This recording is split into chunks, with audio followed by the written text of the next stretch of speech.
Welcome back to Real Talk, the podcast where we dive headfirst into the films that leave us mesmerized, scratching our heads, or even debating their place in cinema history. I'm your host, Josh Bell, and whether you're a longtime listener or just stumbling into this quirky little corner of the podcast universe, I'm so glad that you're here. We're continuing our deep dive into the weird and wonderful world of Tim Burton, a filmmaker whose work is as iconic as it is polarizing. Love him or hate him, there's no denying that Burton has carved out a style and legacy entirely his own. Today's spotlight, Miss Peregrine's Home for Peculiar Children, his 2016 adaptation of the best-selling novel by Ransom Riggs. Now let's be honest, doesn't this just scream Tim Burton?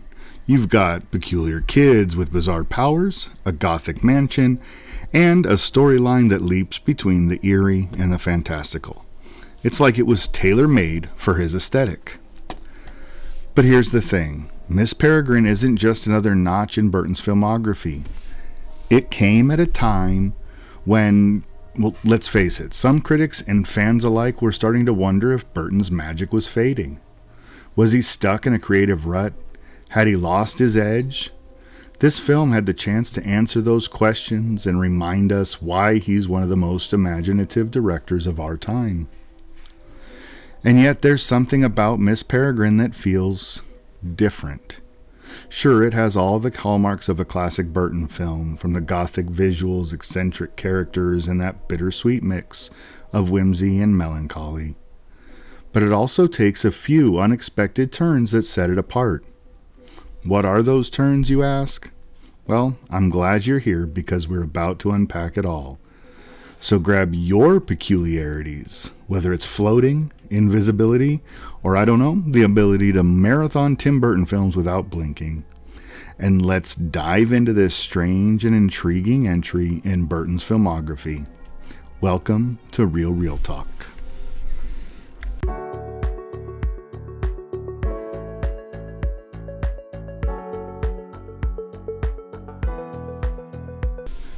Now, if you haven't seen Miss Peregrine's Home for Peculiar Children yet, well, start there. Go watch the movie and then come back. Or if it's just been a while, let me set the stage for you. It's a story that combines mystery, fantasy, a dash of horror, and a whole lot of Tim Burton's signature weirdness.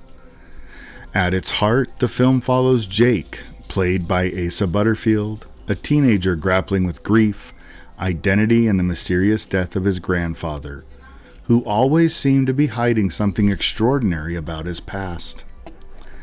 Jake's journey kicks off with a series of cryptic clues left by his grandfather, leading him to a remote, windswept island in Wales.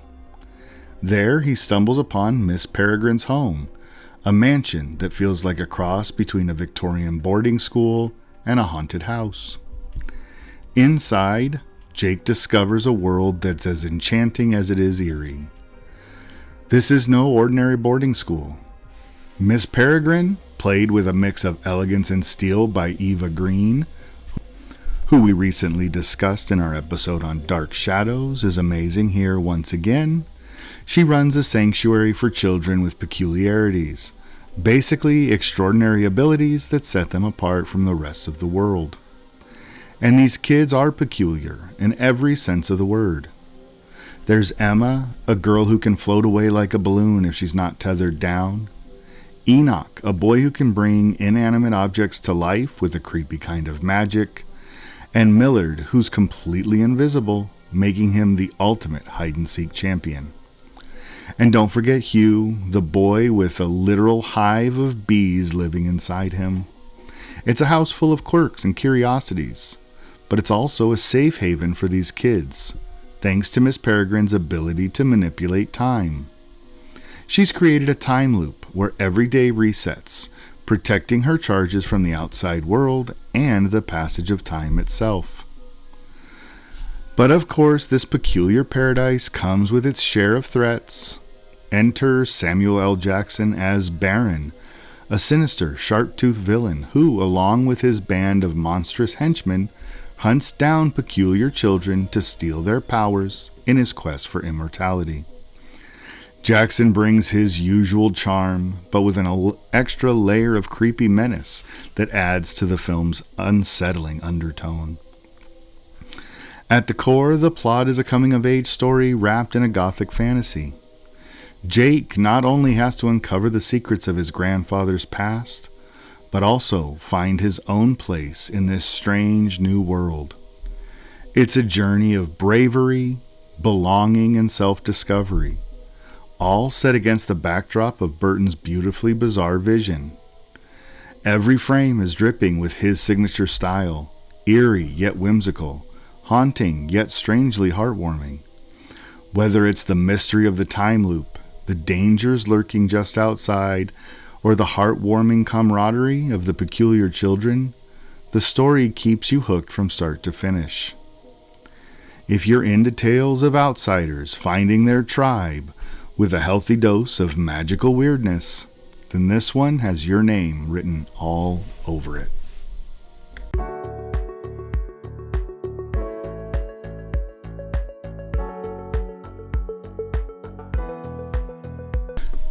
When you step into a Tim Burton film, you know you're about to experience something visually arresting, and Miss Peregrine's Home for Peculiar Children does not disappoint. This movie is without question a feast for the eyes. From the moment Jake arrives on the hauntingly picturesque Welsh island, you're immersed in a world that feels both dreamlike and unsettling. The island itself is rocky, misty landscapes with looming shadows, and they perfectly set the tone here for the story. Then there's Miss Peregrine's Home. It's a masterpiece of Burton's aesthetic, grand and gothic and teetering on the edge of creepy yet cozy. You can almost feel the history and mystery within its walls, and it's hard to look away. Burton's gothic fingerprints are everywhere in this film. Dark skies, twisted moods, and eerie silhouettes, his bread and butter. But there's a twist. There's a certain playfulness layered into the visuals that make Miss Peregrine stand out. Unlike the muted tones of Sleepy Hollow or the monochromatic palette of Edward Scissorhands, this film introduces bursts of vibrant color that bring the Peculiar's world to life. The contrast between drab, gray reality Jake comes from and the lush, magical haven of Miss Peregrine's Home is striking. It's like Burton is saying fantasy is where the color is, it's where life happens. And let's talk about the peculiarities themselves. CGI is used extensively here, and while it's not always perfect, it's effective enough to make the children's abilities believable.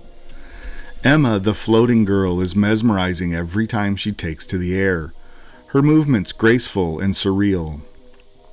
The hologhasts, on the other hand, are pure nightmare fuel. These tall, gangly creatures with their grotesque, tentacle-filled mouths are genuinely unsettling. And Burton doesn't shy away from leaning into the horror elements when they're on the screen. It's that balance, whimsy and terror, that Burton is so good at. Thematically, this film is classic Burton. You've got the clash between fantasy and reality, a deep empathy for misfits and outsiders, and his ever-present exploration of life and death. But what's interesting here is how Burton handles these ideas with a lighter touch. Yes, there's darkness and there's danger, but there's also an undercurrent of hope and optimism. That's not to say other Burton films lack heart, and far from it. But Miss Peregrine leans into a warmth and a sense of belonging that isn't always front and center in his darker works. The Peculiars aren't just misfits, they're a family, and their bond is what makes this story feel so emotionally grounded. In many ways, this film feels like Burton trying to evolve within his own style.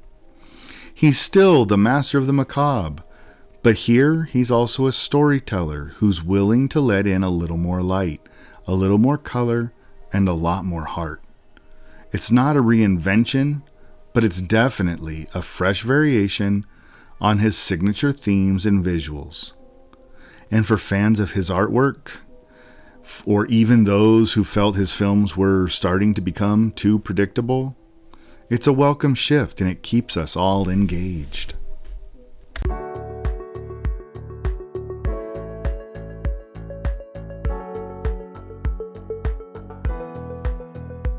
Now the performances.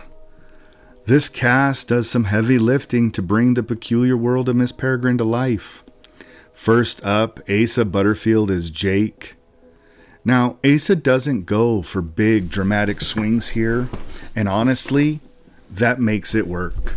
He gives a grounded and relatable performance that anchors all of the fantastical chaos around him.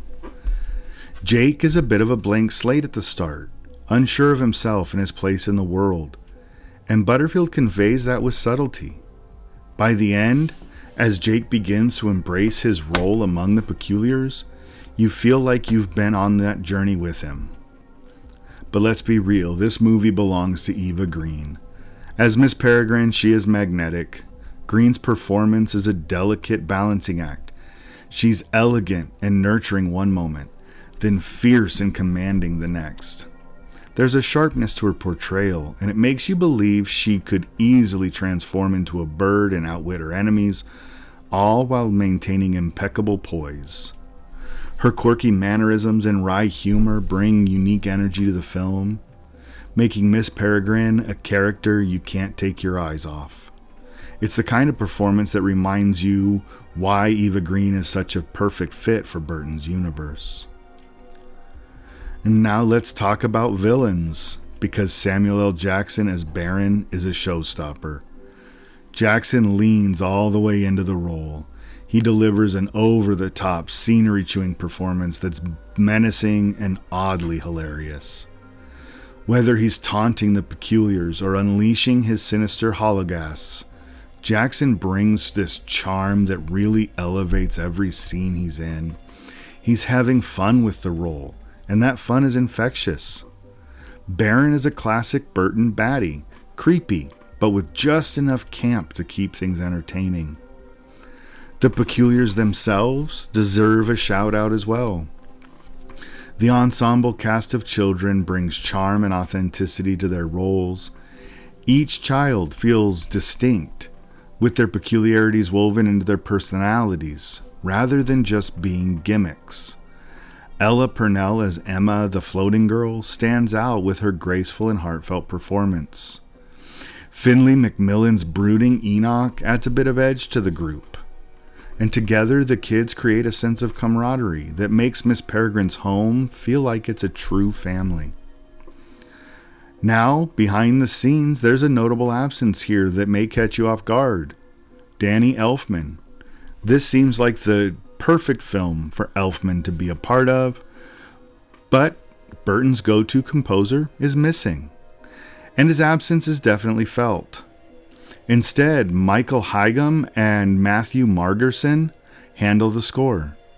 And while it's serviceable and it fits the tone of the film, it doesn't quite capture that iconic, whimsical darkness that Elfman so often delivers. It's a good score. It just doesn't reach the heights that we're used to in so many Burton films. But where the film really shines is in its production design and costumes. Gavin Bouquet, the production designer, and Colleen Atwood, back again as Burton's longtime costume collaborator, they outdo themselves here. The design of Miss Peregrine's home is intricate and enchanting, with every room feeling like it has its own story to tell. And the costumes are pure magic. Atwood's work blends gothic elegance with playful eccentricity, making each of the characters feel like an extension of their peculiar abilities. These elements are what immerse us in this world of peculiars and make it feel vivid and alive. Miss Peregrine's is a true ensemble effort, both on screen and behind the scenes. The performances, design, and overall vision truly come together to create something uniquely Burton, strange, stylish, and so full of heart.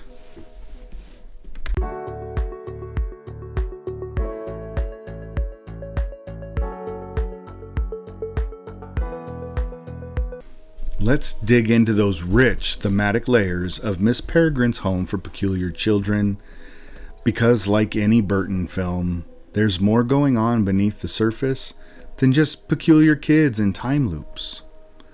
First and foremost, we have the themes of identity and belonging. This is classic Burton territory. Characters who feel like outsiders, searching for a place where they truly fit.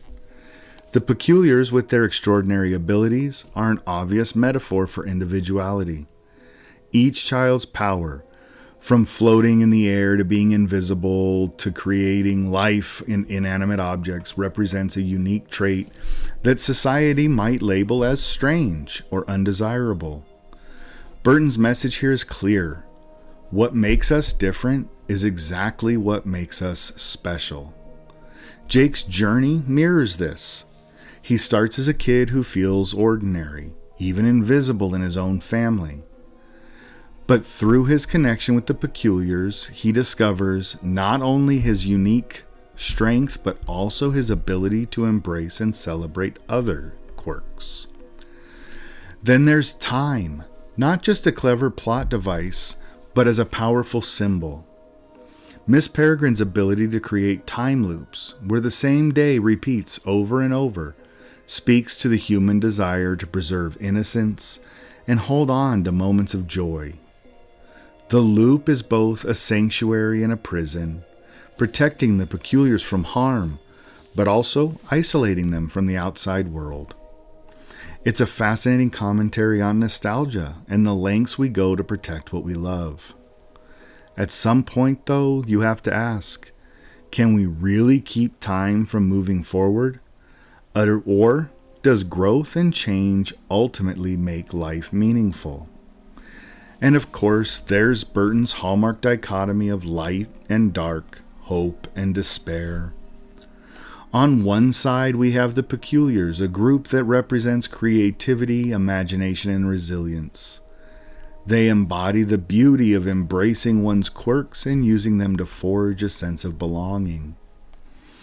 On the other, we have Baron and the Hologass, who are driven by greed and the relentless desire for power, even at the expense of others. These dark forces serve as a warning. In suppressing individuality and exploiting others for personal gain, we lose our humanity.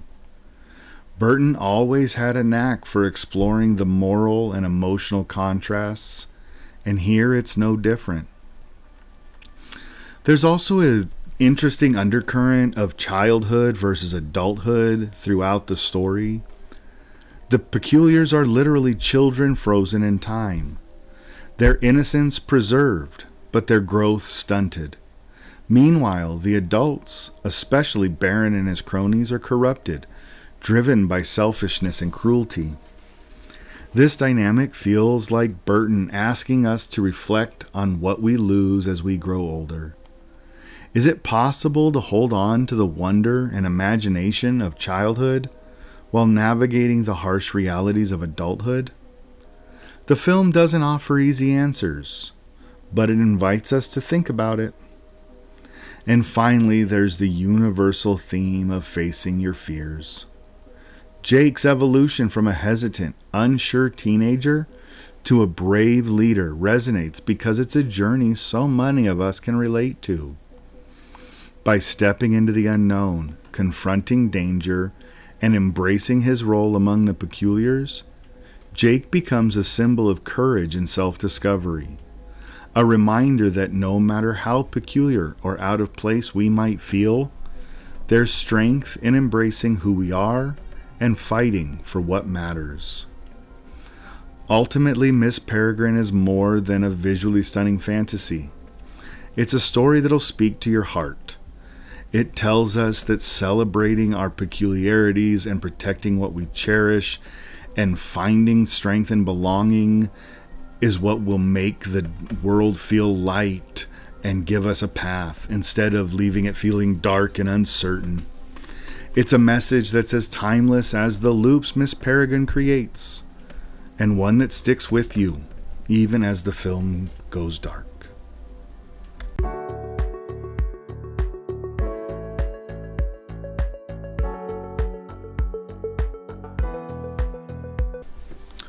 When Miss Peregrine's Home for Peculiar Children hit theaters in 2016, it sparked quite the debate among critics and audiences alike. On one hand, there was plenty of praise for Burton's signature visual flair. Those gothic, meticulously designed sets and whimsical peculiarities drew people in. The film's imagination and world building, undeniably Burton-esque, were seen as standout elements. But not everyone was completely on board. Critics were divided on the film's execution. While the visuals were stunning, many felt that the storytelling didn't quite match the spectacle. Complaints about uneven pacing cropped up frequently, with some critics arguing that the film spent too much time setting up the world and not enough developing its characters. And speaking of characters, the peculiars themselves, despite their fascinating quirks, were seen by some as underdeveloped, leaving audiences wanting more depth and emotional connection. Still, despite these criticisms, it's clear that the film left an impression, even if it wasn't a universally glowing one. Financially, Miss Peregrine was a moderate success. With a production budget of around $110 million, the film grossed approximately $296 million worldwide. Those aren't groundbreaking numbers, especially compared to some of Burton's earlier box office hits, Alice in Wonderland, Batman, but they're respectable, enough to prove that Burton still had the ability to draw a crowd. It was particularly popular overseas, with international audiences embracing the fantastical and gothic elements. But here's where things get interesting. Over time, Miss Peregrine has started to carve out its own little niche. Fans of Ransom Riggs' original novel appreciate the effort Burton made to bring such a peculiar world to life, even if the film deviated from the book in places. Burton devotees as well have come to see it as a unique entry in his filmography. It's not Beetlejuice or Edward Scissorhands. It probably will never quite reach those levels of cult status, but it's a film that continues to find its audience, particularly among those who appreciate stories about misfits and the fantastical worlds they inhabit. Culturally, the film highlights Burton's enduring appeal as a filmmaker who celebrates the weird and wonderful. In an era dominated by superhero franchises and gritty reboots, Miss Peregrine stood out as something different. It's a film that wasn't afraid to embrace whimsy, even if it didn't hit every narrative beat perfectly. For younger viewers, it served as an accessible introduction to Burton's world of the peculiar, potentially inspiring a new generation of fans to explore his earlier works. That said, Miss Peregrine also represents a transitional moment in Burton's career. By 2016, some critics were suggesting that his creative spark was waning, that his more recent films didn't quite capture the magic of his earlier masterpieces. But Miss Peregrine proved that he could still craft imaginative, immersive worlds with his trademark style. It might not be his most groundbreaking work, but it's a reminder of what makes Burton, Burton. His ability to celebrate outsiders, create visually stunning worlds, and balance the eerie with the enchanting. So where does Miss Peregrine stand today? It's one of those films that people might overlook at first, but come to appreciate on a second or third viewing. Of course, it's not without its flaws, but for fans of Tim Burton and fans of whimsical gothic fantasy, it's worth revisiting. It may not have reshaped pop culture the way Beetlejuice did, but it holds its own as a charming, visually captivating entry in Burton's catalog, and one that keeps his peculiar brand of storytelling alive.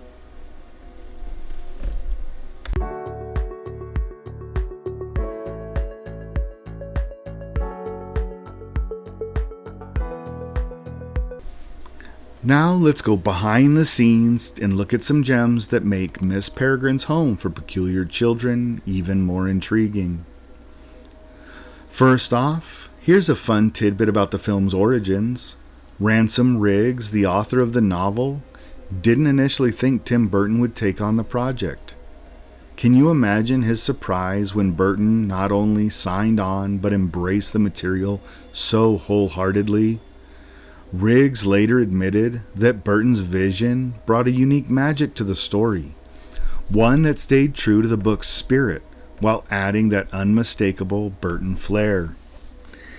In Ransom Riggs' own words, he said it was something only Burton could do. And here's a little Easter egg about Samuel L. Jackson's performance as Baron. Did you know he drew inspiration from Tim Burton himself? In interviews, Jackson mentioned that he studied Burton's quirky, larger-than-life mannerisms and infused them into Baron's character. It's a subtle but delightful homage, and if you watch closely, you might catch some of those exaggerated gestures and peculiar tics that are oh so Burton. Now, let's talk about the hologhasts, those nightmarish, lanky creatures with eyeless faces and elongated limbs. Their design is straight from a nightmare, and their inspiration, a mix of internet urban legend and classic Burton Gothic. The Slender Man phenomenon played a role in shaping their eerie aesthetic, but Burton, of course, added his own macabre twist. The result? Monsters that feel right at home in his darkly whimsical universe while still giving you the creeps. Another aspect that's fascinating is the film's use of location. Most of it was shot on location in Wales, which adds an authentic windswept charm to the movie. The island's rugged beauty and misty atmosphere feel otherworldly, like a place you might stumble upon in a dream or in a Tim Burton film. It's no wonder the setting feels so alive. It's as much a character in the story as the peculiars themselves. Oh, and here's one more nugget for you trivia lovers. Eva Green, Miss Peregrine, did her own stunts for the scenes involving her transformation into a bird. Talk about commitment to the role. And speaking of transformations, the time loops in the film were brought to life with practical effects and clever camera work wherever possible, blending seamlessly with any CGI to create a world that feels tangible and fantastical. These behind-the-scenes stories show just how much thought and creativity went into crafting Miss Peregrine. From Samuel Jackson's playful nod to Burton to the hauntingly real locations in Wales, every detail contributes to the film's unique charm. It's a reminder that even in a movie filled with fantasy, there's a lot of real-world magic happening behind the camera.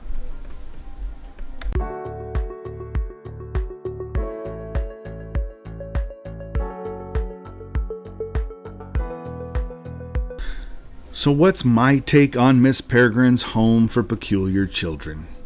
Honestly, I had a great time with this movie. Sure, it's not perfect, and the pacing does stumble, and a few of the characters feel like they could have used a little more screen time or depth to fully connect. But when I step back and look at the big picture, this is a beautifully weird and wildly imaginative film that is quintessential Tim Burton. What really worked for me is how Burton's unique touch elevated the story. The world of the Peculiars feels alive, vibrant, and full of wonder. From the intricate design of Miss Peregrine's home to the eerie windswept island, you can tell this is a story told by someone who loves creating immersive and fantastical worlds. And let's not forget the themes of identity and belonging, that classic Burton territory. It's a heartfelt way that sneaks up on you, even amid all the gothic quirkiness. Now, I won't pretend that this is top-tier Burton masterpiece like Edward Scissorhands' Beetlejuice or my favorite, Ed Wood, but it's still a worthy addition in his filmography. This is a solid 7 out of 10 film. It has all the hallmarks of what makes Burton's work special. It has creativity and whimsy and the hint of the darkness, but it's all tempered with a warmth and optimism that sets it apart from some of the more melancholic works. For me, Miss Peregrine is a reminder of why Tim Burton continues to be such a fascinating filmmaker. Even when he's not firing on all cylinders, he creates worlds that feel like nowhere else you've ever been. And that's worth celebrating. So whether you're a diehard Burton fan or just someone looking for a visually stunning escape into the peculiar, this film is definitely worth a watch.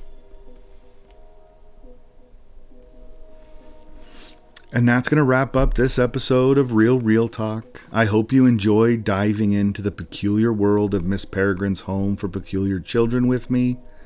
It's always fascinating to see how Tim Burton brings his signature style to stories that celebrate the extraordinary in all of us. But don't go too far. Next time, we'll be soaring into another unique chapter of Burton's career with his live-action remake of Dumbo. Now this one's a bit of a departure, blending Burton's love of the bizarre with Disney magic. It's a film that sparked plenty of discussion, and I can't wait to break it all down with you. So mark your calendars because you won't want to miss it. And in the meantime, let's keep this conversation going. Be sure to subscribe to the podcast so you never miss an episode, and follow me over on Threads and Instagram at Real Talk. I'd love to hear your thoughts. Did Miss Peregrine capture your imagination? Or were there things you wished had been done differently? Let's talk about it. And as always, I leave you with this. Keep watching, keep loving, and most importantly, keep those reels rolling. Thank you, everybody.